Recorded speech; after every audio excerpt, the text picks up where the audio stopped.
የቡዳን መንፈስ ከላያችን ላይ ለማስወገድ ምን ማድረግ እንዳለብን 3 ነጥብ ብቻ አስቀምጬ እንለያይ። አንደኛ የቡዳ መንፈስ መጀመሪያ መኖርና ለመኖር ማረጋገጥ አለብኝ ስትሉ ምልክቱ ምንድነው? ያንን ትምህርቱን በደንብ ማዳመጥ ቡዳ ምንድነው የሚለው ቼክ አድርጎ በትምህርታችን ውስጥ ማየት ገብቶ በደንብ መመርመር። ቡዳ ምን ላይ ነው የሚቀመጠው? አይን ላይ ነው? ፊት ላይ ነው የሚቀመጠው? ምን የጎዳብኝ? ምን ያበላሸብኝ? እኔ የነካሁት ነገር በሙሉ የሚበላሽብኝ ከሆነ አው ችግር በርግጥ ችግር አለ፣ ቡዳ አለ። ግን ደግሞ እኔ ራሴ አባካኝና አጥፊ የሆንኩት ገንዘብ ሳገኝ ብቻ ነው ወይስ ድሃም ሆኜ አባካኝና አጥፊ ነኝ? ቼክ ማድረግ። አሟጦ መጨረሻ እስክትደርሱ ድረስ ድሃ መሆናችሁ እንኳን ራሱ አሁን አንዳንድ ሰው የሚበላው የሚጠጣው አጥቶ እንኳን ለአረቄ ሳንቲም አያጣም፣ ለሲጋራ ሳንቲም አያጣም። ምንም እኮ ሆድ ውስጥ እኮ ምግብ የለም።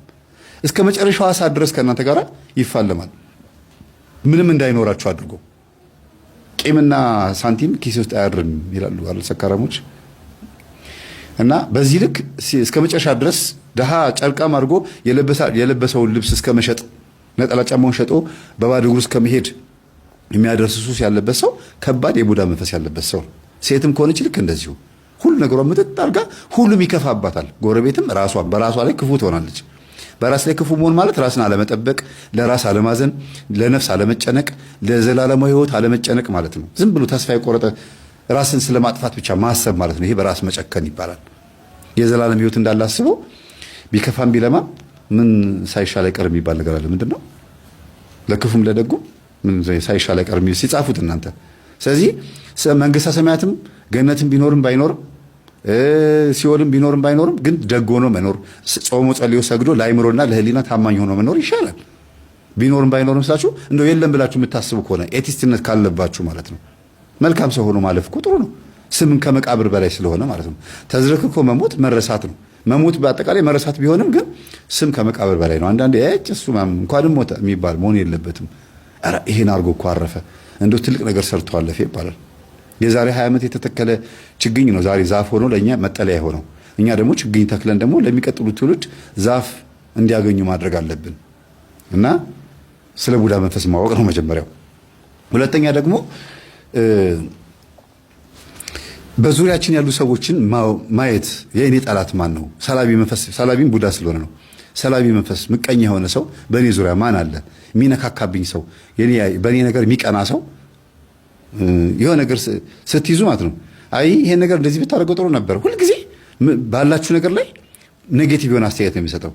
ይሁን ችግር የለውም እድሜ አይኖረውም ግን ተጠቀምበት ይላሉ። አሪፍ ነው እንዴ ጥሩ ነው የገዛኸው ወይ ሲያምር፣ ኧረ እኔም እንደዚህ እገዛለሁ ምናምን የሚል እኮ ቢሆን ጥሩ ነበረ። አንዳንዴ ጥሩ ቅናት ነው እኔም እገዛለሁ ማለት። ግን ያደረጋችሁት ነገር በሙሉ አይጥመውም። ሁሌ ባደረጋችሁት ነገር ላይ ኦፖዝ የሆነ አስተያየት ነው የሚሰጠው። ይሄ ምቀኝነት ነው። የራሱን ኢጎ ሰው ላይ ያንጸባርቃል። ሳያውቀው ግን ቡዳ መንፈስ የሚያስተላልፈው ማለት ነው። ሶስተኛ ደግሞ እንዲህ አይነት ሰው መኖሮቹን ቼክ አድርጉ ነው ይሄ። ሶስተኛ ላይ ግን ተሰብስቦና ተጠንቅቆ መኖር። ቡዳ መንፈስ መኖሩን ማወቅ ትችላላችሁ። እቤት ስትቀመጡ ቤት ድረስ አንኳኩቶ ይመጣሉ የቡዳ መንፈስ ያለባችሁ። የት ጠፍተሽ ነው? በእርግጥ የሚያስቡላችሁ ሰዎች ሊመጡ ይችላሉ። ግን በተደጋጋሚ ምን እንደምትበሉ ምን እንደምትጠጡ ቤታችሁ ውስጥ ያለውን ጓዳ ጎድጓዳ ምናምን ቡና ለመጠጣትም በምንም ውሏቸው ሴቶች በተለይ እንደዚህ ቤት ውስጥ በሰፈር በምትውሉበት ሰዓት እንዴት ናችሁ ቡና የለም እንዴ ብለው በየቀኑ ይመጣሉ። በየእንትኑ የምትበሉትን ስንዴ ስንት እንዳስፈጫችሁ ጤፉ ምኑ ሁሉ ነገር ኢንፎርሜሽን ማወቅ ይፈልጋሉ። መረጃው የእናንተ ቤት መረጃ እንዲኖራቸው ይፈልጋሉ። ከዛስ ምንም ባያደርጉም እንኳን ቡዳው ይበላዋል። ከዛ በኋላ የተመናመነ ከዛስ እናንተ አበድሩኝ እንድትሏቸው ይፈልጋሉ። ከነሱ ቤት እናንተም እህል እንድትበደሩና አለሁኝ አይነት ነገር ከዛ ቤት እኔም ስላበደርኳት ቤት ሁልጊዜ እገኛለሁ የማለት ነገር እና የቡዳ መንፈስ ሳያስቡትም አስበውትም በዙሪያቸው ያሉ ሰዎች ላይ ቼክ ማድረግ ያስፈልጋል። ሌላው እንደ 1 2 ብዬ 3 ብዬ ማልሰጠው ቁጥርም ማልሰጠው የቡዳ መንፈስ መኖሩን በጸበል በጾም በጸሎት በስግደት በደንብ አድርጋችሁ ወጥራችሁ ይዛችሁት ማስለፍለፍና ማነኬት ነው የመጣው መቼ ነው የበላኸኝ ወይም ደግሞ ከእናት ማህፀን ነው ወይ ብሎ ጠይቆ ማወቅ ይቻላል። ይሄ ከቁጥር ውስጥ የማይገባ ዋና ጉዳይ ነው። ይሄን ይመስላል። እህታችን እንግዲህ ጥሩ የትዳር ዘመን እንዲኖርሽ ተስፋ አደርጋለሁ። እጮኛ ጓደኛ ይዣለሁ እያለች ነው። ያሳካልሽ። ጥሩ ነው። ይሄ ቤተሰብ እንዲታረቅ ምክንያት ይሆንሽ አንቺ ብትሆኝም ግን የበለጠ የእናትሽ ግልጽነትና የዋህነት እንደሆነ ነው የምረዳውና እኚህ ሴትዮ እቺ እናት አሁን እንኳን ሊፕስቲክ ልትቀባ ምን ልትል የምትለብሰው ቀሚስ በአጠቃላይ የምታደርገው ነገር ለሰፈር ሰው ትንግርት ነው፣ እንቆቅልሽ ነው የሆነው። ውሽማ የተባለው ሰውዬ ያ ሚስቱ የሞተችበት ሰውዬ እንኳን አንገቱን ደፍቶ ወደ ቤቱ እስኪገባ ድረስ ነው የዘጋችሁ ማለት ነው። እና በዚህ ልክ ሰው በጣም በጣም በጣም ለውጥ ያመጣል እና ተስፋ አትቁረጡ። የማይለወጥ ነገር የለም። ሽባን እስከ ማዳን የደረሰችው ወይም ደግሞ በዚህ ልክ እምነቷ ጠንካራ የሆነው እግዚአብሔር ጸሎቷን እንደሰማላት ምልክት ነው የሰጣት። ከሷ ጋር እንደሆነ ማሳያ ነው። ይምረኝ ይሆን ስትል አዎ እምርሻለሁ ሲል ምልክት ሲያሳያት በልጁ ላይ ያሳያት ማለት ነው። መልክዓ ዑራኤል ብዙ ጊዜ በጭንቀት ላይ የሚመጣ ችግርን ያስወግዳል። ሀሳብ ፍጭት በጣም በሀሳብ ጉዳይ ላይ በጣም ከባድ ችግር ካለባቸው ብታይ አስተሳሰብ ላይ በአጠቃላይ መልክዓ ዑራኤል ጸልዮ የሚተኛ ሰው ከሆነ ጊዜ በኋላ በቃ እንዴት አይነት ሰላማዊ እረፍት እንደሚተኛ። እሺ ቀጥይ ነው። መልክዓ ዑራኤል እየጸለይኩ እየሰገድኩኝ ያ እንትን ጠፋ። ህልም የሚያሳየው ነገሮችን እንትን የማደርገው የነበረው የምሰማው የሚሆነው ነገር ቀድሜ የማውቀው ምናምን ሁሉም ነገር አይኔ ላይ ተቀምጦ ቀድሞ እያየ የሚሰጠኝን ነገር ቅዱስ ዑራኤል ገፎታለኝ። በቃ ንጹህ ጭንቅላት በጣም ንቁና ቶሎ ነው የሚይዘው። በቃ የሆነ ነገር ትምህርት አስተምረህ ራሱ እያንዳንዱን የገጠመኝ አስታውሰዋለሁ። ያሰማሁት በጣም የነቃ ጭንቅላት ነው ያለኝ። ሳነብ ምናምን ቶሎ ይዛለሁ አልረሳም። እና ቅዱስ ዑራኤል ጭንቅላቴን ከፍቶልኛል የልቤን። ሌላው ነገር ምን ስለው ነበር? ክርስቶስ እንደወደህ አድርገኝ ነው። እኔ ስሜት የለኝ፣ እኔ ሰው ነኝ። ሰው ሁኜ እንዴት ነው መውደድ የማልችለው? ለምንድነው ስሜት የለኝ? እኔ ለምን ስሜት አልባ ሆንኩ? እኔ እኮ እግዚአብሔርን እወድሃለሁ ማለት እፈራለሁ። ምክንያቱም ወንድምህን ሳትወድ ነው ይወዳለሁ። አንተ ሐሰተኛ ነህ፣ ውሸታም የሚለኝ ይመስለኝ። በቃ የሆነ ድምፅ መጥቶ አንቺ ውሸታም ነሽ እወድሃለሁ ካልኩት እንደዛ የሚለኝ ይመስለኛል። ነው እንደዛ አልነበረም በፊት ሳይገባኝ ነው። አሁን ግን እኔ በቃ ቃል ራሱ አይገልጸውም። እኔ እግዚአብሔር ፍቅሩን የገለጸልኝ ምክንያቱም ይናፍቀኛል። መምህር ሌሎች ሰዎች እኔ ስራ የማይመች ከሆነ በቃ ጸሎት ነው ያልተውን ስራው ሊቀር ይችላል። ስራ ጨርሼ መሽኖ ለጸሎት የሚጨነቀው እንግዳ ይመጣል ግብዣ አለ ሲባል የስላሴ ዕለት እኔ ሙሉ ሰይፈ ስላሴን ሳደርስ ጣፋጭ ሰርቼ አቅርቤላቸው እስክስቱ ሲበሉ መቅደምንና የዘወትርን አደርሳለሁ። ምግብ እጥዳለሁ። ስጋው እስኪበስል የሰኞና የማክሰኞን አደርሳለሁ። ከዛ አቀርብላቸዋለሁ። ከዛ የሮብና የሐሙስን አደርሳለሁ። በስራ ላይ ብዙ ስራ በዝቶብኝ ራሱ ማለት ነው እኔ ይደክመኛል ምናምን የለም ሳላደርስ ልቀርኩ ጭንቀት ያ ነው። መች ስራ ጨርሼ ጌታ አሁን በተገናኘ መች በሰገድኩኝ መች በፊቱ በቆምኩኝ። በቃ ስራ ደግሞ መጥቼ እሱ ፊት ስቆም ድካሜ ሁሉ ይለቀኛል። ለእሱ ያለኝ ፍቅር አሁን እወደዋለሁ ማለት እንኳን እንችላለሁ። ፍቅሩ ገልጾልኝ እኔ ተገለጭልኝ ቅድስት አርሴማ ደግሞ አትገለጭልኝ ስል ነበር። መገለጥን ሳይገባኝ መገለጥ ድህነት ስለሚመስለኝ ከንቱ ውዳሴ የምፈልግበት ሰዓት አሁንስ እኔ አርጋ ነው ሙሉ እያደረስኩ ማለት ነው። የአርባ አካባቢ ስደርስ በጣም ነው የሚያቀተኝ። ቆሜ ነው ማድረስና እግሬ በዛ ሊጀምራል። የሆነ ሰዓት ላይ ውድቅና አስጤኝ ስደፋ እኔ አልተኛሁም። እመቤቴ ቆማ ልጇ አቅፋለች አይደለም ልክ እንደዛ ሆና ነው ያየኋት። ከዛ በኋላ ልጅ አይዞሽ ውዳሴን ጨርሽ የሚል ድምፅ ይሰማኛልና ወገብ አሁን ህፃን ልጅ ቁጭ ወገብ እንደዚህ የሚዳብሰ ነገር አለ አይደል? ልክ እንደዛ አይነት ስሜት ነው ይሰማኝ ነው። ከዛ ድካሙ የለም ኖርማል በቃ ብድግዬ ጨረስኩት። ቅዱስ ገብርኤልን እኔ ምንም አይመስለኝም። አሁን እኔ ቅድስት አርሴማ ነው ያሳለሁ። እኔ ኢየሱስ ክርስቶስ ምንም እኮ ነው አይመስልኝ። ምንም ነገር ኖርማል ነው። ህልም ላይ አላተኩርም። ተገለጡልኝ አልተገለጡልኝ እኔ ዋናው ነገር እግዚአብሔርን ላመስግነው፣ እግዚአብሔር ልጸልይ፣ እግዚአብሔር ውዳሴው፣ ስግደቱን፣ አምልኮ ተግባራዊ ህይወቱን ላይ ገሃዱን ላይ ነው የማተኩረው። እና በፊት ስለምነው በእልህ ሳይገባኝ አሁን ደግሞ ተብሬ ገብቶኝ ሲገለጥልኝ እንደ ትልቅ ነገር የማየው ምንም አልመሰለኝ። ከንቱ ይገርማል። እስቲ ሁላችሁም እንደ የኋላ ወርቅ አየለ ጸሎት እረፍቴ ነው ብላችሁ ጻፉ እስቲ። በጣም ደስ የሚል ሀሳብ ነው የተናገረችው። እሺ ቀጥይ። ጸሎት እረፍት ነው። ልክ ናት። እግዚአብሔር ይባርክሽ በእውነት እግዚአብሔር እኔን በገንዘብ በምን ሁሉ የተባረከ ህይወት አለ። እኔ እድሜን ስታየው መምህር እኔ እኮ በጣም የተመረጥኩ ሰው ነኝ። በጣም ድለኛ ሰው እኮ ሰው የሚነቃው አስበዋል። እኔ በ14 ዓመቴ እግዚአብሔር ግርማ ሞገስ ሆኝ 15 ዓመቴ ምናምን የተጣሉትን ቤተሰቦችን ሳስታረቅ ንስሐ ሳስገባቸው እኔ 15 ዓመቴ እንደሱ በ10 ዓመት ምናምን የሚበልጡ ይቆናቸው ግርማ ሞገስ ሆኝ ነው። ስግደት እንደዚህ ነው። ስግደትን ሳስተምራቸው አስቴርን ላይ ግርማ ሞገስ ቢሆናት ክርስቶስ እኔን ግርማ ሞገስ ስነገር ተደማጭነት ያደግ ይሰሙ ይህን ስግደት ይህንን ይመስላል። እሺ ቤተሰቦች መንፈሳዊ ናቸው፣ ይጸልያሉ፣ ይሰግዳሉ። እንድትሆኚ የምትፈልጊውን ሁሉ ከሆንሽ በኋላ አንቺ ያ ድሮ ትጠብቂው የነበረው ትለምኚው የነበረው ሆኗል። ግን አንቺ በጣም እየተደበቅሽ ትሁት እየሆንሽ መጣሽ ማለት ነው። በጣም እኔ እግዚአብሔርን ራሴ በጣም ታዘብኩት። በጣም ትዕቢታም ነበርኩኝ። በጣም ራሴን ከፍ ማደርግ ልታይ ለስቶሪ ሳረግ ምናምን ቅድም 2000 ሰው 1500 ሰው ያየዋል። በቃ ያ ሰው ያ ነገር ስላለ አሁን እንደዛ የለም። ማንም እንዲያየኝ አልፈልግም። ምን ይሰራልኛል? ሰው ዓለሙን ቢያተርፍ ነፍሱ ግን ቢያጎድል የተማ ስንት ሰዎች የዓለም ቆንጆ የሚባል በዓለም ላይ ቆንጆ እየተባለ ሙተዋል።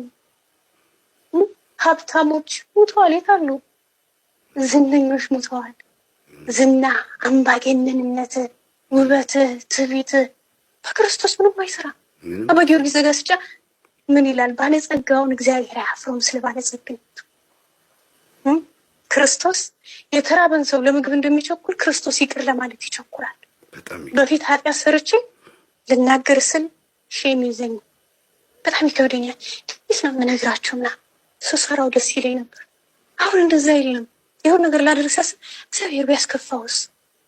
እግዚአብሔር ቢያዝንት? አሁን እግዚአብሔር እያየኝ በዚህ ሰዓት ብሞትስ? ንስሐ ስገባ በጣም ደስ የሚለኝ በቃ ከኃጢአቴ ልላቀቅ፣ ልታጠም፣ ንጹህ ልሆን እኮ ነው። ከእግዚአብሔር ጋር ልታረቅ እኮ ነው። በቃ ደስ ብሎ ነው ንስሐ የምንነገር። እግዚአብሔር እኔን ለውጦኛል። ሌላ ሰው ነው ያደረገኝ። ትሁት ሰው ሆኛለሁ። ስለዚህ በግትርነት ወይ በፊት በነበረው ባህሪሽ ውስጥ ሰዎች እንዲያዳምጡሽ እንዲወዱሽ ከመፈለግሽ አንጻር የመጣው የገባው መንፈስ ሊሆን ይችላል። ብቻ በአጠቃላይ ባህሪ ነው ብለሽ አስበሽ በነበረው በኩል እንዲሆንልሽ የምትፈልጊው ነገር ሁሉ እንደቀላል ሆኗል። ግን ከሆነ በኋላ ምንም ቦታም አልሰጠሽውም። እንዴት ነው አላል እንትን አላልሽውም ማለት ነው። አልተደነቅሽበትም ማለት ነው። በፍጹም ሳይገባኝ ነበር መምህር። አሁን ገብቶኝ ሳይሆን አልገባኝማ። ስፈልግ ምንድን ነው የምፈልገው? የሆነ ነገር እፈልጋለሁ። የምፈልገውን ነገር ካልገባኝ ባገኘው ራሱ ዋጋ አይገባኝም። ድህነትን ኦኬ አንተ ቆንጆ ነሽ አልከኝ፣ ያም ቆንጆ ነሽ አልከኝ። ምንድን ነው የሚጠቅመኝ? ምን የሚጨምርልኝ የሚመስለኝ ነገር አለ? መልከ ጥፉ ስላልከኝ ምንም የሚጨመር ነገር የለም። ከንቱን ነገር ነበር ስፈልግ ነበር። አምባገነንነት እኔ በጣም ወብሳይት ነኝ፣ እኔ ተናግሬ መሰማት አለብኝ። ትዕቢት ያዋርዳል። ንቀት ነው። አንድ ሰው ራስ ወዳድ መሆን፣ ራስህን ከፍ ከፍ ማድረግ። አንተ እኮ ራስህን አዋርድ እኮ አይደለም። ነገር ግን ራስህን ከፍ ለማድረግ ማንኛውም ሰው ዝቅ ማድረግ አይጠበቅብህም። ራስን ለማስከበር ማንም ማዋረድ አይጠበቅም። ሰው ስታከብር፣ ምክንያቱም መጥፎ ሰው ማለት ነው ሰውን ከመጉዳቱ ይልቅ ራሱን ነው የሚጎዳው። ምክንያቱም አንድ ውሸታም ሰው ራሱ ውሸታም እንደሆነ ራሱ ያውቃል። ሰውን መዋሸት ይችላል፣ ራሱን ግን መዋሸት አይችልም። ሰው እንዴት ራሱን ይዋሽ? መምህር አንተ ረዥም ከሆንክ እኔ አጭር ነኝ ብለህ እንዴት ነው ራስን የምታሳምነው? በግድ አጭር ነኝ ወይ በግድ ረጅም ነኝ ብዬ ላመጣው አልችልም። ማለት የማይሆን ነገር ነው። ማንም ተጨንቆ ከቁመቱ አንድ ክንድ የሚጨምር የለም። ክርስቶስ እኔ ማለት አሁን ነው ገና ምኖር የጀመርኩት። እኔ በ20 ዓመቴ ነው ከ14 ዓመቴ ጀምሮ ነው አንተን ያወቅኩህ መንፈሳዊ የሆንኩኝ። በዚህ እድሜ መንቃት ማለት ትልቅ ነገር ነው። በጣም እሳት ፋይር ብዙ ነገር አላጣም። በጣም አደገኛ በሆነበት ሰዓት ላይ እግዚአብሔር ወደ ቤቱ አምጥቶሻል፣ እንደው አግኝቶሻል ማለት ነው።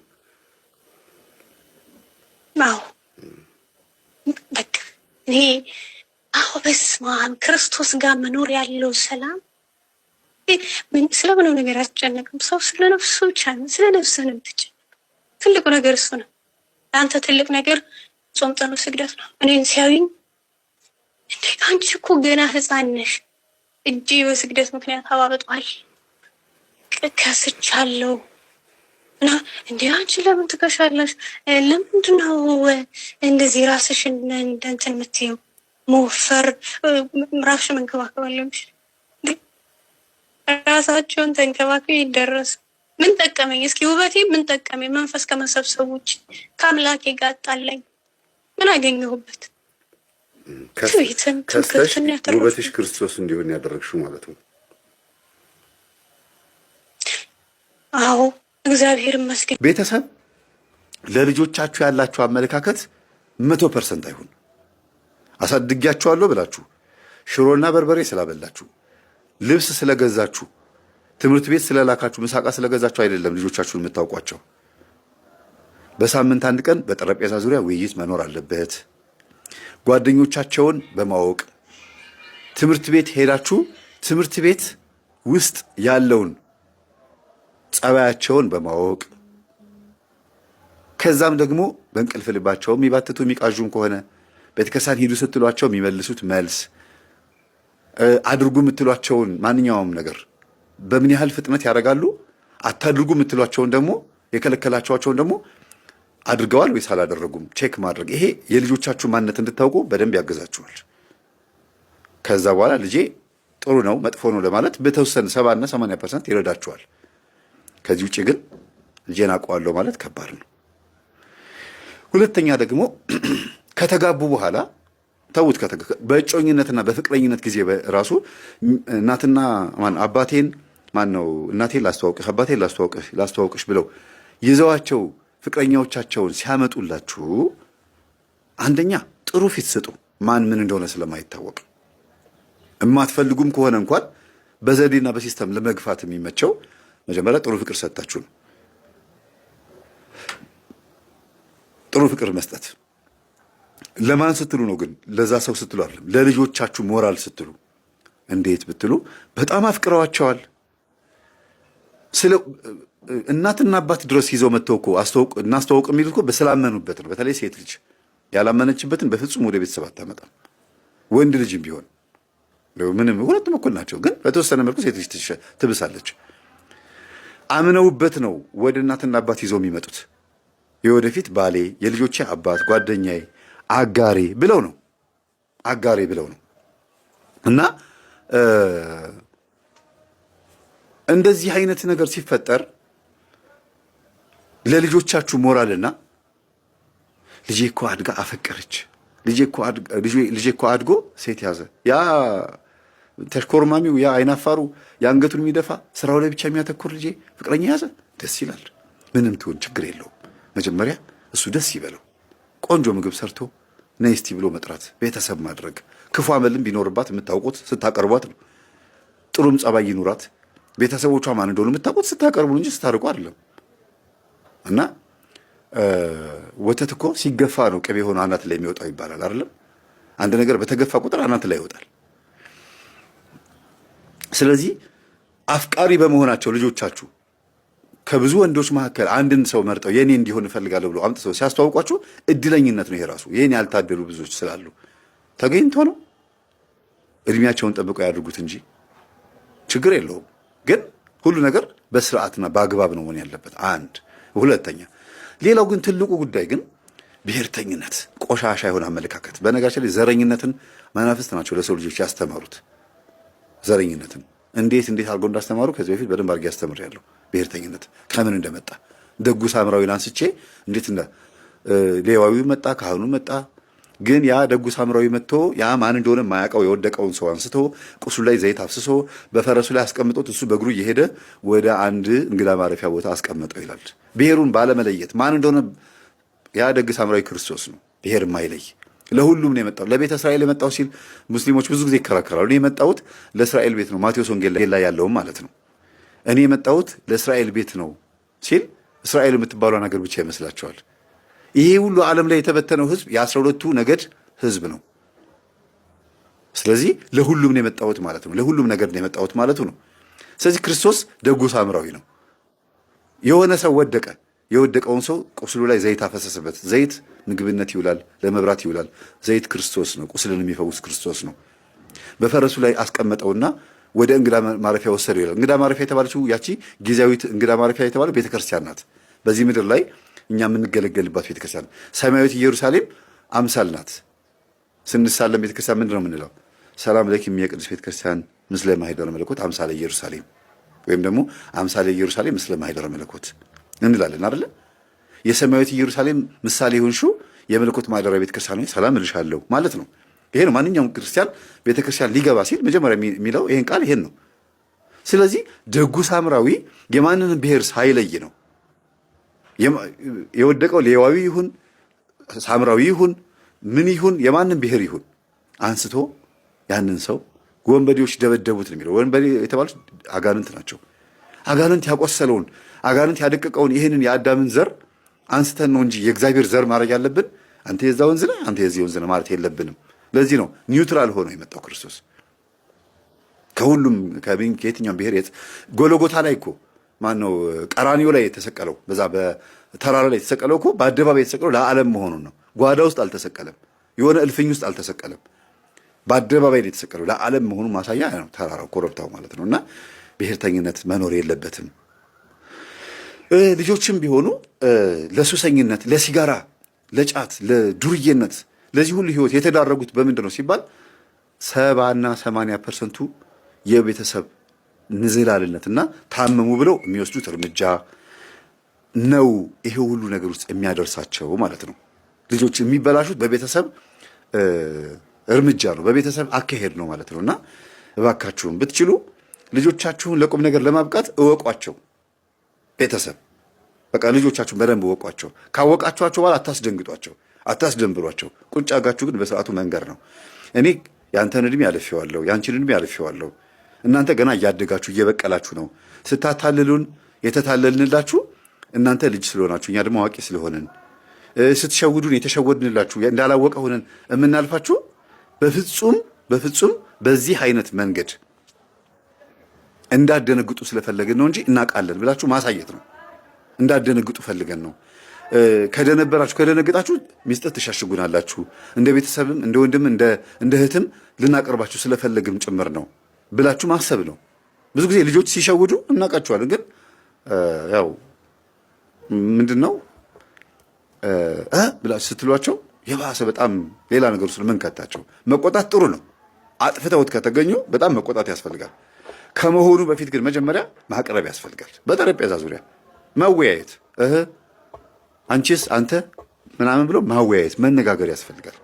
አዋቂ በሚያወራበት ሰዓት መግባት የሌለባቸው ላይ መግባት የለባቸውም። እንግዳ በሚመጣበት ሰዓት ቤት ውስጥ ልጆቹ ድርሻቸው እስከሄድ ድረስ ነው።